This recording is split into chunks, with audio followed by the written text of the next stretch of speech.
Hello, Balance Bosses. I'm so excited today to be bringing you Dr. Natanya Brown. Thank you so much for being here. Number one, for giving us some of your time. But number two, you are in the middle of moving and you're checking in with us because you care. Thank you so much for being here, Natanya. Oh my goodness. Thank you so much for having me. This is going to be super fun. I can already tell. Awesome. Yeah. So Dr. Brown is an endodontist, and she originally got her dentistry degree from Tufts and then went on and did a GPR at Harvard. And then your endodontic training was done at the University of Illinois, Chicago School of Dentistry or College of Dentistry. Is that correct? Yes, University of Illinois College of Dentistry, or University of Illinois at Chicago College of Dentistry. So it's a long and convoluted name, otherwise known as UIC. Okay, that's easier, right? Yeah. And then you moved to San Francisco and have been practicing there in a private practice since 2009. So you've been in a lot of places. And at some point, and I'll have you tell this story, you became a certified life coach and wellness weight loss coach. So I would love to hear this journey of yours, how this all started and how you got to where you are now.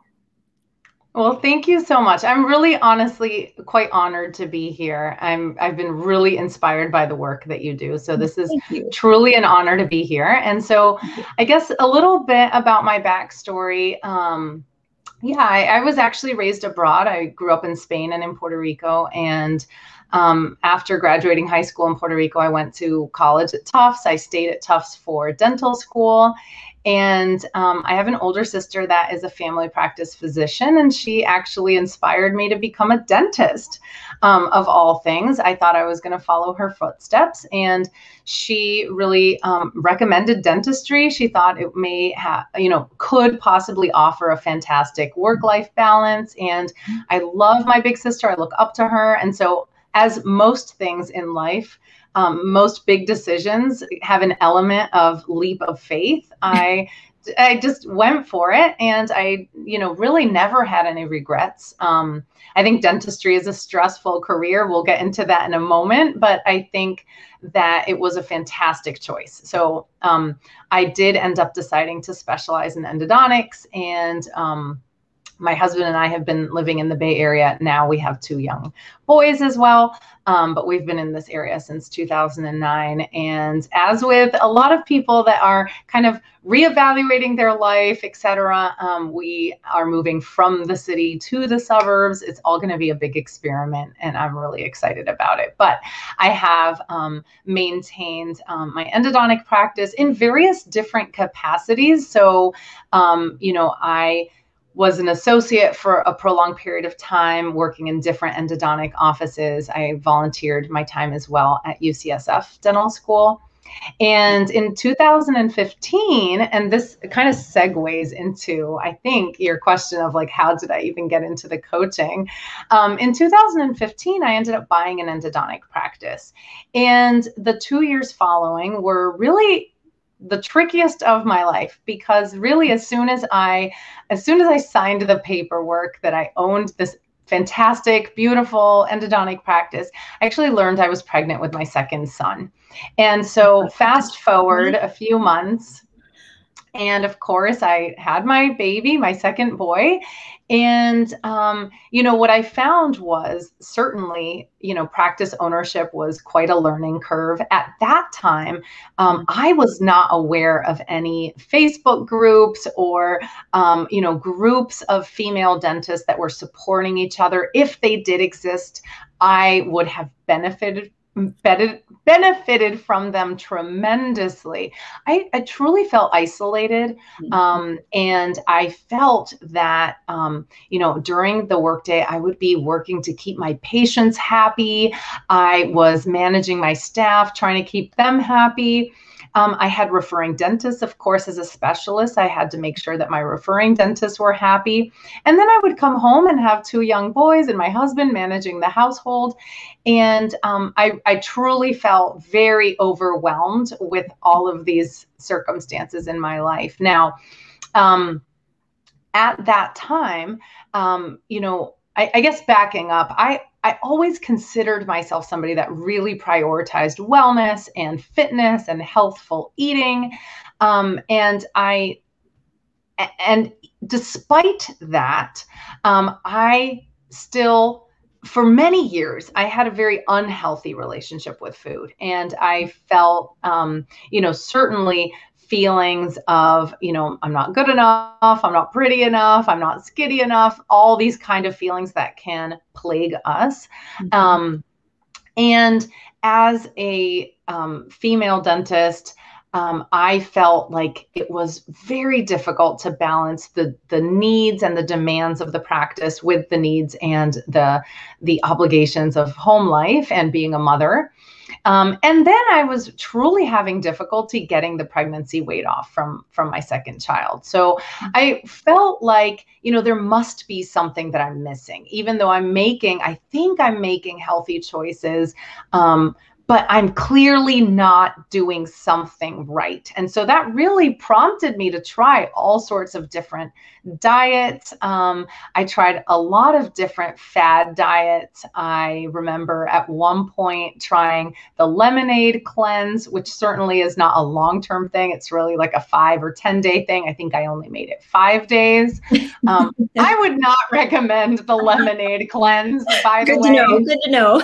If anybody is interested, they can drop me a note. I would not recommend it, especially for me, because I don't like cayenne pepper. If anyone needs any details, I'm happy to elaborate. But it was this concoction of maple syrup and lemon juice and cayenne pepper for like 5 days straight. It was supposed to be 10, but I just made it to 5. In any case, I tried a lot of different workout routines. I mean, you name it. I tried, training for a marathon and doing bar classes. I don't think Peloton existed, or if it did, I may have dabbled in it. I remember, pretty much signing up for every class I could think of. And my mind was really, there's got to be something else. I'm missing something. What am I failing to do? Because I'm not able to actually get the weight off. And so really, truly, in a moment of desperation, I remember it was shortly after New Year's, as is very common to have that New Year resolution of I've got to lose the weight. And I found a podcast by a female physician that coaches other physicians for weight loss. And so I just started listening to her podcast. Her name is Dr. Katrina Ubell. And, one thing led to another, and I quickly learned that whatever she was teaching really was less about, you should eat carrots and hummus instead of, bacon and French fries. Instead, she was truly teaching people how to use their mind to achieve anything they want in their life and to improve their life. And so, probably the easiest way that I can describe it is that listening to that podcast was my gateway drug, so to speak, into the world of what is mindfulness, what is true mind and body wellness, how can we use our decisions, the power of our mind and our decisions to create the life that we want. And I'm getting ahead of myself here, but really the gears started turning at that point. And so I listened to her podcast and then I just reached out to her. I really wanted to receive coaching. And one thing led to another. I was able to get coached. I was able to truly not only lose the weight that I wanted to lose, but learn what I was doing wrong previously and really sustainable ways to stay at my ideal weight.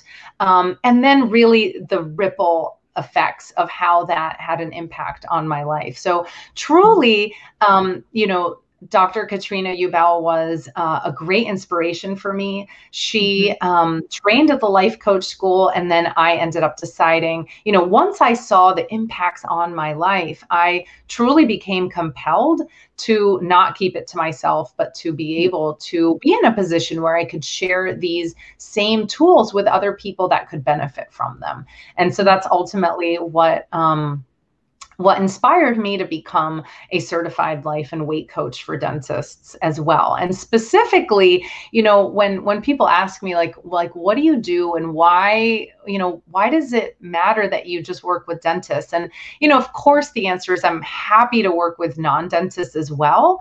But when it really comes down to it, how we make decisions is really how we ultimately form and shape our lives. And it's really critical for weight loss, right? Every little decision that we make. And so frequently when we are carrying extra weight, it's because of all the extra mental weight that we're carrying around. And so that's one thing that, of course, as a dentist, we can choose how we want to lose weight, what type of program we want to sign up with. But the stress of owning a practice or being an associate in a practice, managing patients, all of these different factors in our life is what come together to possibly cause us or inspire us, if I can use the word inspire, trigger us maybe more appropriately to be looking to alleviate these feelings and maybe escape them through a very, a plethora of different ways, one of which, very commonly is food or possibly alcohol. Oh, yes. I think that you just hit it on the head. The stress. We want to reward ourselves. We want to give ourselves a treat, something that makes us feel good after a stressful situation. And so how do you, I will raise my hand. I remember going back to the break room after difficult cases or at the end of the day and getting the nut mix or the chocolate or whatever it was. And just, it was just like heaven because you just wanted something that made you feel good in that moment. Yes. So how do you help dentists manage that urge to either overeat after appointments or at the end of the day or when they get home and they're just hungry and starving and want to just, reward them? How does that happen? You're asking such a fantastic question. And honestly, I feel the emotions and everything you just said brought me back to those moments, right? Like at the end of a long day, like the moment that I would look forward to at the end of a long day of seeing patients was truly that moment that, we'd be done having dinner, we'd clean up the kitchen, we'd get the kids to bed, and maybe I'd have the smallest little pocket of time, 10 minutes, 20 minutes, 30 minutes if I was lucky, to just curl up on the couch with my husband and then just have a treat. It would always involve some form of, maybe it was as simple as a bowl of cereal, right? Like that sounds so benign, but maybe it was 2 bowls or 3 bowls, or, inevitably I always thought I had a chocolate, like a sweet tooth, right? Like I needed to have a little chocolate every day. And so that would be the moment that I would look forward to. And that, I'll tell you, that's not necessarily problematic, right? Except if you have a health goal, right? If you're, let's say, trying to lose weight. And, really the question is, how are you managing stress? How are you finding ways to cope? And are those ways of coping moving you towards the future version of yourself that you want to become? Or are they actually holding you back? So I think that's a really important question to ask. And how awesome would it be if you could find ways to de-stress and manage, right? Like all the different feelings that you have during the day without actually detouring from your goals. And so one of the biggest ways that I help people do this is to truly start to tune in to their bodies as opposed to using food to tune out.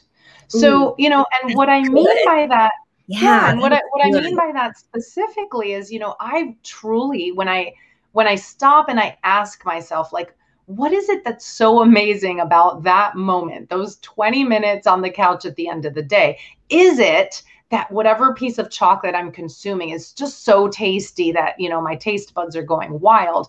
Or is it that feeling that I'm having that's coming from my mind, this feeling of like, right now, I have no responsibilities and I just feel my whole body finally melting into the couch. Like, let's get really specific about what does it mean to treat yourself at the end of the day, right? And so when we ask ourselves, like, what do I actually need right now? What am I feeling? Right? Like, I remember having days so packed with patients that I was just go, go, go, go, go, go, go. And I barely had a moment to truly check in with myself and ask myself, like, what am I actually feeling right now? Now, one of the amazing things is that, you know, our feelings are actually transient, right? Like when we feel an uncomfortable feeling, we think it's going to be there forever. The same goes for, you know, a feeling of being stressed out at the end of the day. We just feel like we need something external to do the job of getting rid of that stress, right? So let's say, worst case scenario, I have a patient that wrote a negative Yelp review. And I come home and I'm feeling horrible and, you know, life just stinks. And I just want, you know, a glass of wine and a piece of chocolate, right? So or a piece of pizza. Or a piece of pizza, anything. You can fill in the blank with your treat of choice. Yes. Well, the thing is that in the moment, that food is absolutely going to make you feel great. I'm not going to deny that. And at a very concrete level, like scientific level, when we eat, dopamine is released in our brain. When we eat things that consume sugar, alcohol, even more dopamine is released in our brain, right? And so that feels amazing. Yeah. But really the question is this actually serving me? Is this actually getting rid of the feelings that I was having? And what's wrong with actually just feeling that feeling? Like if I have a patient that gave me a negative Yelp review and I feel stressed, let's say, I have thoughts like, you know, maybe I'm an inadequate dentist, for example, and I feel stressed. Having wine maybe makes me feel great, or pizza in the moment, but it's actually not changing anything, right? It's not changing the situation. It's not helping me really think about maybe what part of this Yelp review maybe is truthful and I need to work on. It's not helping me think about, you know, what part of this Yelp review is actually not factual and I actually don't even need to stress about it, for example. Yep.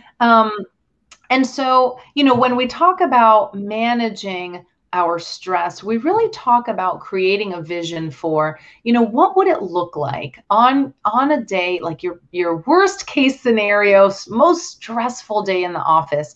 What would really be the ideal way to unwind? How can we feed our soul instead of feeding our bellies? Now, if we are legitimately hungry, by all means, it's fine to eat. Right. And it may also be fine to eat for various other reasons that don't have to do with specifically food, as long as we're, hunger, as long as we're actually aware of it.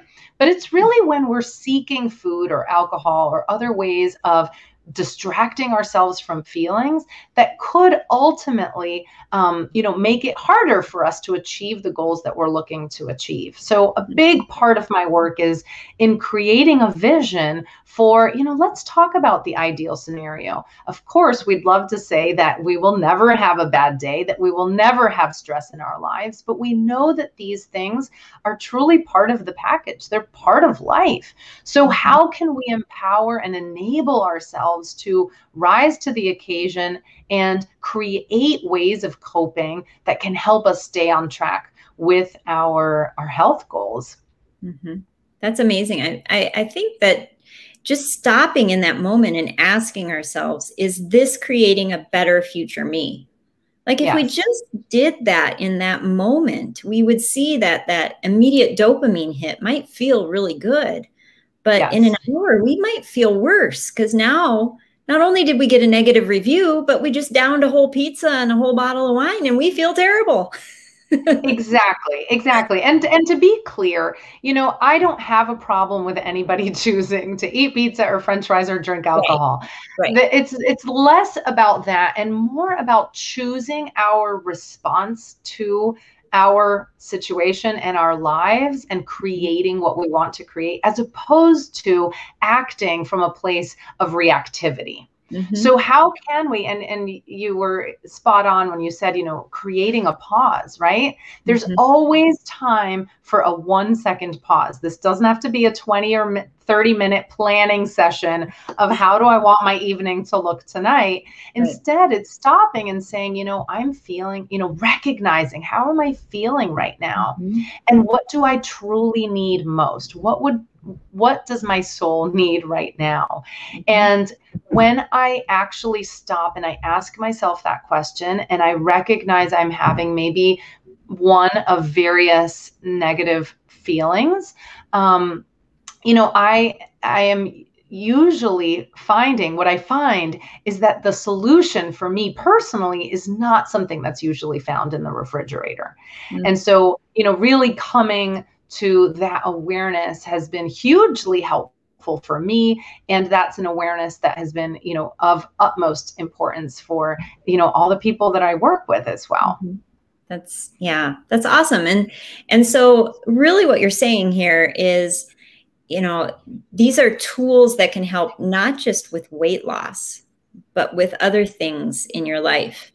And so I'm curious because, how is it that your system, your weight loss method is different than, say, a diet or another method? How is it different?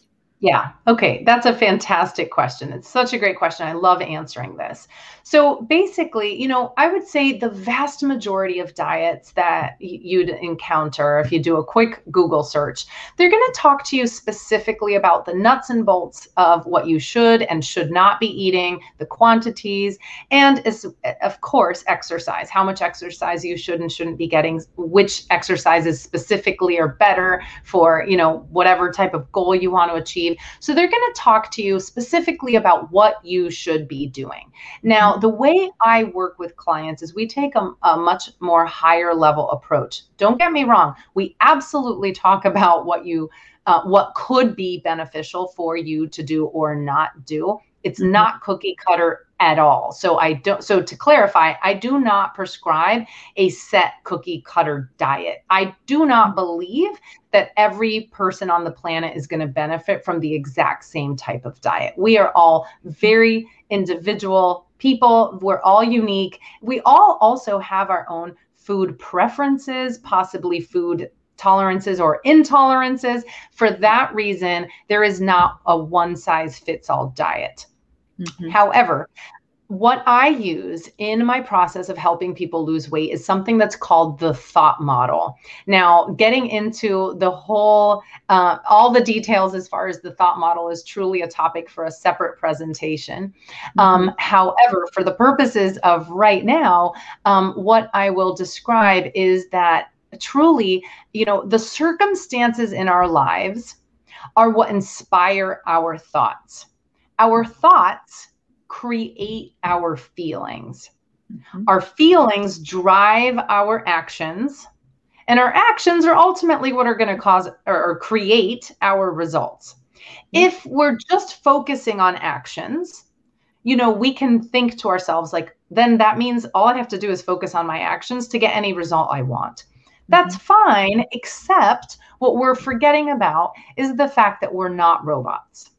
So if we were robots, absolutely, we would just program in certain actions. We would do the actions. We would lose weight. Done. It's pretty much the same if you have a dog that's overweight. The vet tells you, you know what, you got to go down to half a cup 2 times a day. You feed them that, they lose the weight. That's it. Right? Yep. No drama. The problem with this, right, is that we are not robots. We have thoughts and feelings, and our thoughts and feelings are intimately tied in to the actions that we end up taking. I'm going to give you a really specific example. Let's say you decide to go on, I don't know, the keto diet. And so you're starting out, you're motivated. The feelings of motivation are going to drive those actions, and you're going to feel great initially. And then something in life happens, right? Like the circumstances change, or let's say there's some party, you then start thinking, wow, this is going to be a little tricky. How am I going to do this when I go out for this evening, etc.? Let's say you go to the social event, and you're like, I'm just going to eat whatever I want. It's really not that big of a deal. You eat whatever you want. Now you start to have thoughts of, I'm a failure. I can never stick to this. Like the scale's not going down. I mean, I'm kind of fast forwarding here, right? But all this to say that when we start to have different thoughts and feelings other than just pure motivation, this is now going to have an impact on the actions we actually take and the results that we're actually creating for ourselves. So what does society tell you to do in these circumstances? Ordinarily, when we start to have negative thoughts and feelings, society has taught us, you just need more willpower. You just need to be stronger. Right. You're not strong enough. And so then we start to have thoughts to ourselves, like this negative feedback loop of, well, now I feel guilty. Now I feel shame. Now I feel like I'm really not good enough because I should have had this figured out. I know for myself, I felt like, I'm an endodontist. I'm educated. I should know how to do all these things. And yet I can't figure it out. So all of these negative feelings now start to get layered on top. And so we say, now I'm going to be extra strong. And so now this kind of ties into what you were asking me earlier about how do we manage urges? Well, so let's go into that example of like, now, I'm still on this keto diet and now I messed up. I could say I was off the bandwagon. Now I want to get back on the bandwagon. And so I'm going to now think to myself, well, I'm going to have to just block out. I'm going to use willpower and my strength. I'm going to block out that, any other options exist. I'm going to try to keep my tunnel vision. And so this is what happens when we use willpower. Willpower is a limited resource. We tend to think that, oh, I've got all this willpower and I just need more. If I fail, I just need more willpower. But willpower is a limited resource. And so at the beginning of the day, in the morning, we typically have the most willpower. As we go about our day, our available supply of willpower dwindles. And so if you have an annoying patient, that's a talkative patient and keeping you running behind.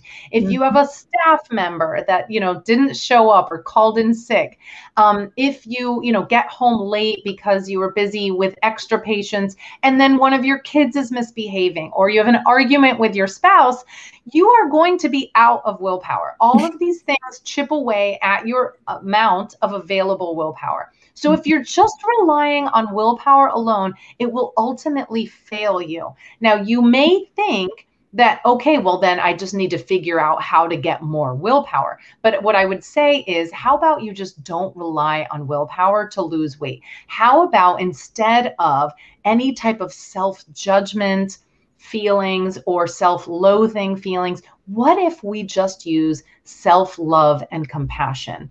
Oh, and that's so much nicer. Yeah. Feels so much better. And quite frankly, we're all going to make mistakes in our weight loss journey or in our own personal health goals. All of us are bound to make some forms of mistakes. But what if instead of looking at them critically, or with goggles of self-judgment, what if we just get curious and we ask ourselves, okay, this isn't the action I would have liked to take. How can I get really curious? How can I learn from this experience? And how can I maybe tweak it 1% to make an improvement next time? Not necessarily expect perfection next time, but how can I just get 1% better next time? And so this is truly the approach that I teach my clients. I teach them that, even it's normal or maybe natural in our culture to seek out willpower and strength to try to resist urges to be overeating. And instead, what we do is we simply see the urge as a natural thing. And we also teach that urges can pass. They don't have to be something that is urgent, and something that catches us off guard. We learn how to anticipate urges. We learn how to work with our natural desires in the process of creating a life that is truly sustainable for keeping us at our goal weight indefinitely without the use of willpower, without the use of deprivation and restriction, etc. So frankly, it's way, way more fun.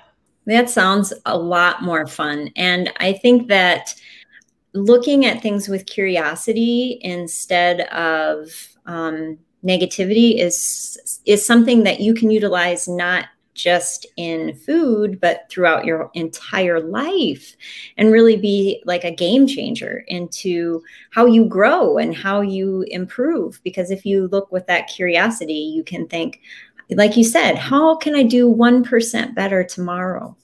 And, you know, that's the beauty.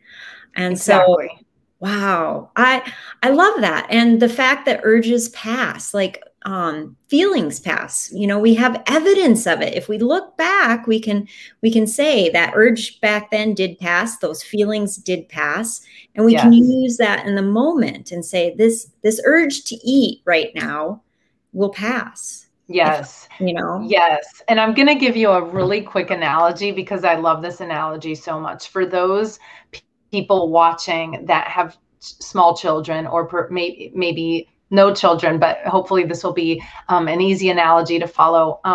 You know, I think of like a gumball machine, or the little machines like in a grocery store with trinkets and doodads. And, you know, if one of my children is like, mommy, I really want this, you know, and I'm like, no, we're not going to get that. And they're like, no, I really, really want this. Please, please, please, please, please.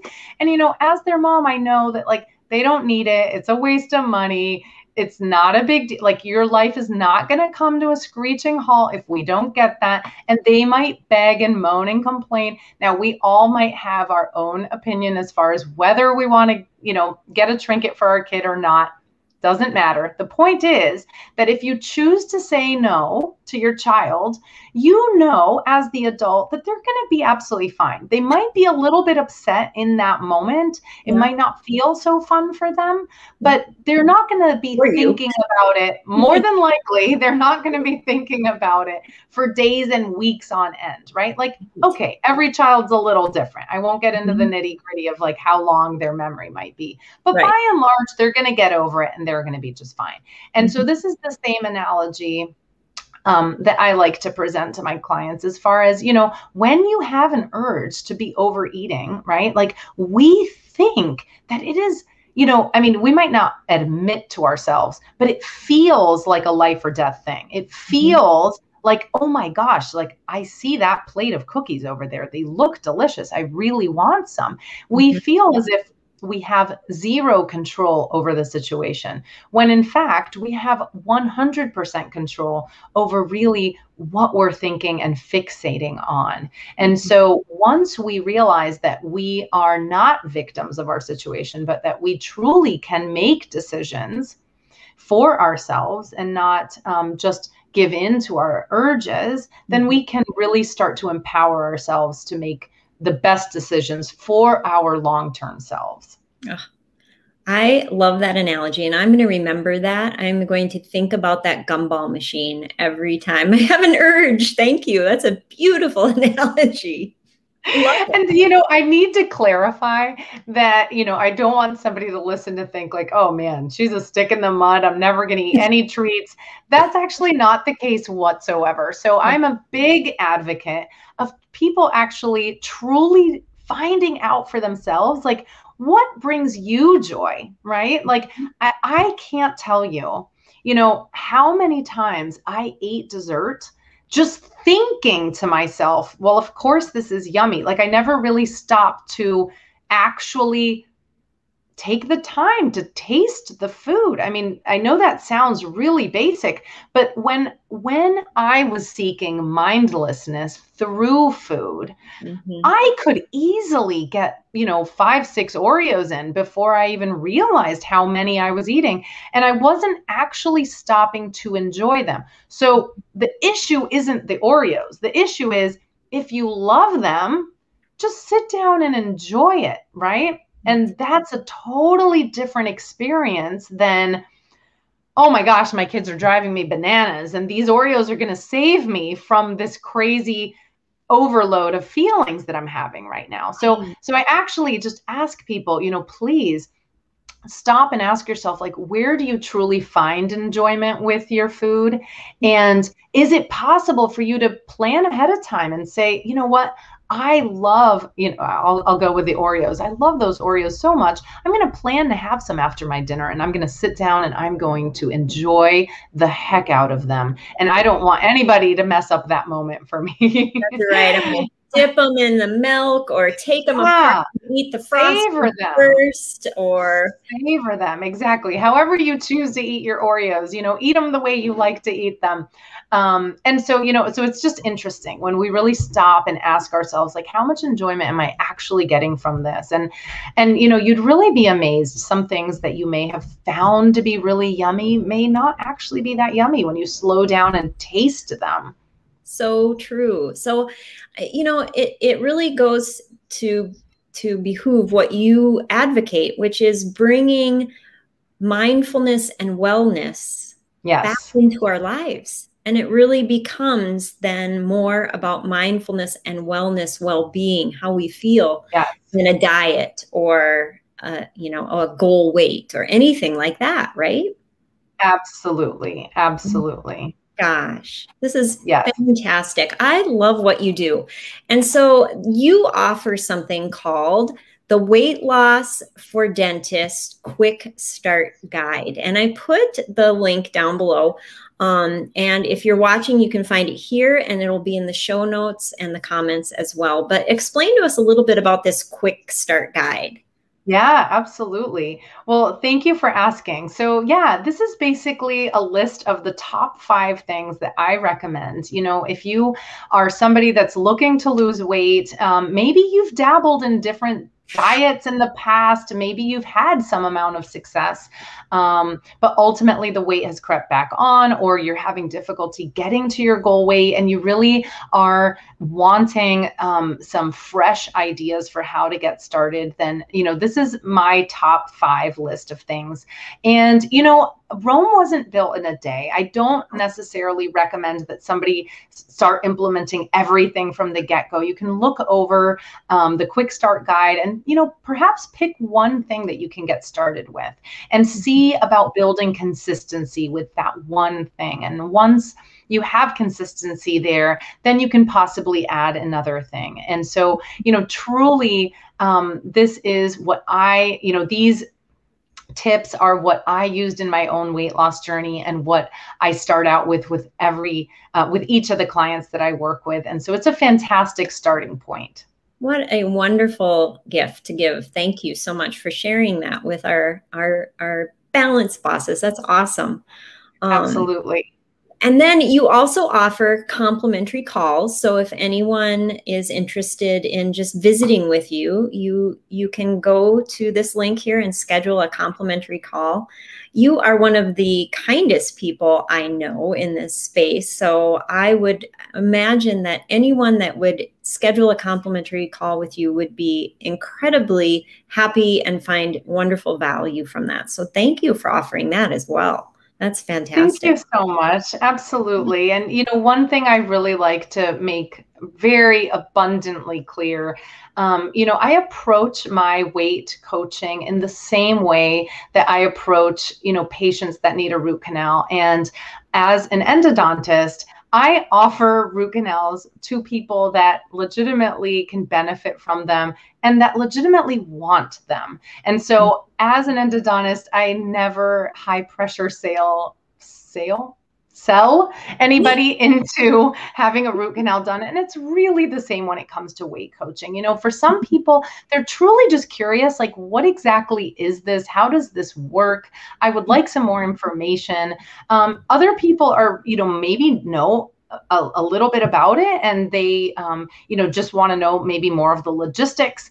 Either way, one thing that I can really clarify with a call is that we clarify exactly where you are now, what's keeping you from living a life at your goal weight, what would your ideal scenario look like, and we clarify the exact path to get there. Like, how do we get you from where you are now to where you want to go, and not just a round trip ticket, but a one-way ticket. Like, we want you to get to your goal weight and stay there. Nice. And what would that look like? What is the very best way for you to do that? Is it with a weight coach? Is it with a whole host of different types of resources? So I am absolutely happy to point people in the appropriate direction if it doesn't involve, if the best solution for them is not to work with me. So that's really, what I want to clarify about the complimentary call. That's fantastic. That just takes, it just allows someone to visit with you feeling comfortable, knowing that you have their best interests in mind, just like you would as their endodontist. Yeah. And that's a really nice place to go. I know that when I go to other providers, that always feels so good. And you feel taken care of. And so what a beautiful gift. Thank you for that. You are amazing. You're so kind. Thank you so, so much. This has been such a blast. Yeah. So, and in wrapping up here, is there anything we didn't highlight or anything we didn't touch on that you would like to leave us with today? Any last words, or maybe just one nugget, one pearl for us? Yeah, that's such a great question. There's so many different things that come to my mind. I could talk about this topic for hours and hours.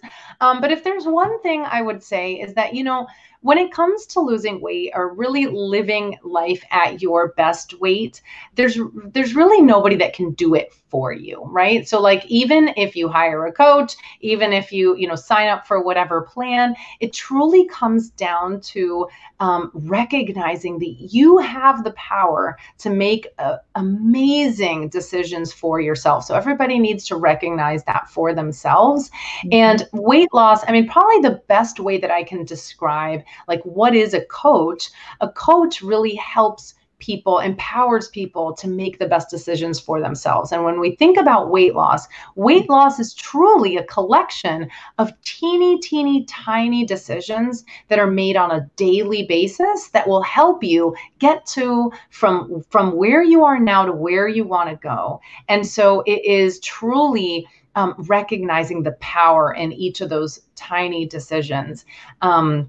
And so, I would just really encourage everybody that's listening, everybody that's interested and wanting to lose weight, see how that can, just even that awareness, right, can start to trickle into your daily life, for the rest of today, right? Like, today is unwritten. The rest of today has not been written. How can you maximize the choices that are at your disposal to really be in alignment with the person that you want to be? So that's what I would leave everybody with. That's fantastic advice. And you're right. Today is yet to be written. And so use the power of your choice to create the best version of you by the end of the day. Exactly. Fantastic. Well, thank you so much, Dr. Brown, for being here with us today. Blessings on your move. I hope it goes smooth and you get organized and situated quickly. And I look forward to visiting with you more. Thank you so, so much. This has been an amazing treat. I know that you inspire so, so many people. And so just the fact that you had reached out and asked me to come on here, I'm truly honored. I don't take that lightly at all. So I hope that this has been very helpful. And I just want to sincerely thank you for asking me on. So thank you so much. Oh, you're so very welcome. And, that's just one of those things that I truly believe in, is that balance is multifactorial. And so if you're going to be the CEO of your life, you need to become the boss of your balance. And one of the best ways is making those good choices for yourself every day. So absolutely. Give Dr. Brown's website a peruse. I have all the links down below. Schedule a complimentary call with her. Get the quick start guide and start living your best life, guys. Thank you so much. All right. Thank you so much. Everyone. Bye.